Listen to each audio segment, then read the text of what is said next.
जीवा अपराह। वशिष्ठ महाराज ने कहा आप चिंता मत करो, आपको तो पुत्र होने वाले हैं। एक सुत नहीं, उन्होंने कहा सुताहा, आपके 4 पुत्र होंगे, आप चिंता ही मत करिए, और ऐसे श्रेष्ठ होंगे कि जो लोकपाल से भी ज्यादा श्रेष्ठ।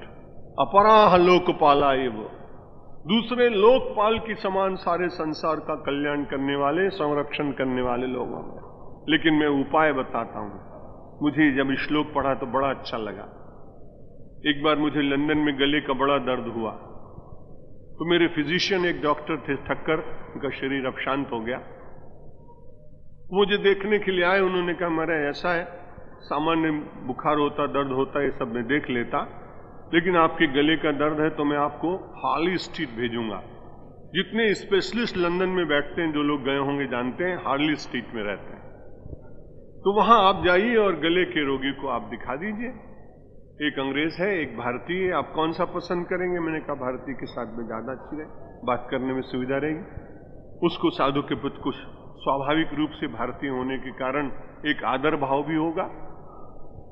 तो उस डॉक्टर ने मेरा उस दिन इलाज नहीं किया और सीधा कागज लिख करके और रेफर कर दिया, और रेफर करने के बाद मैं दूसरे दिन हार्ली स्ट्रीट पे चला गया।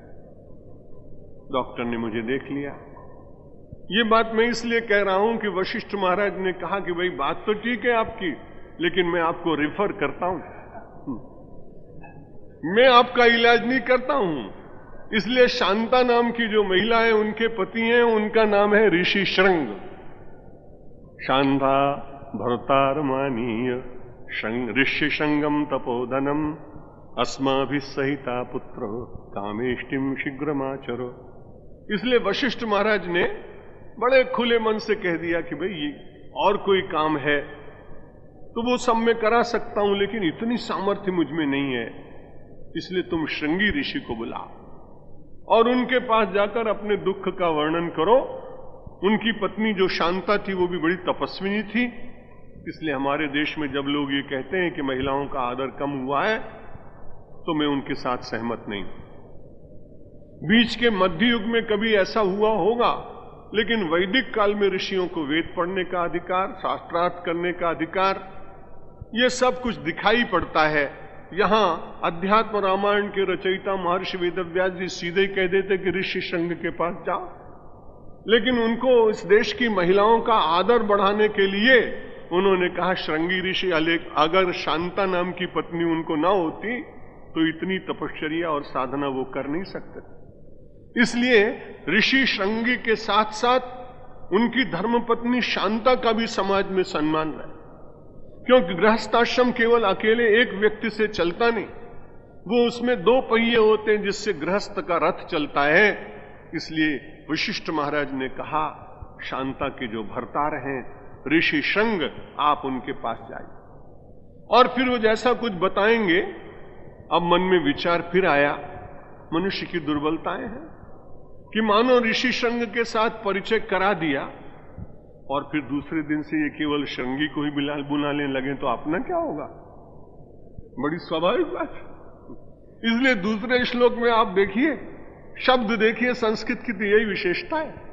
पहले तो कह दिया कि शांता के भरतार और ऋषि श्रृंग को बुलाकर के वो तपोधन है, उनसे बातचीत करिए, लेकिन जब वो कुछ उपाय बताएं तो केवल उनके उपाय के द्वारा नहीं, अस्माभि सहिता, आप हमको जरूर साथ में ले चलिएगा, नहीं तो गड़बड़ हो जाएगी। आदमी को सेल्फ एग्जिस्टेंस की कितनी चिंता होती है, अपने अस्तित्व का विस्मरण करके वो केवल दूसरे के अस्तित्व का चिंतन कर ही नहीं सकता, ये मनोविज्ञान कहता है।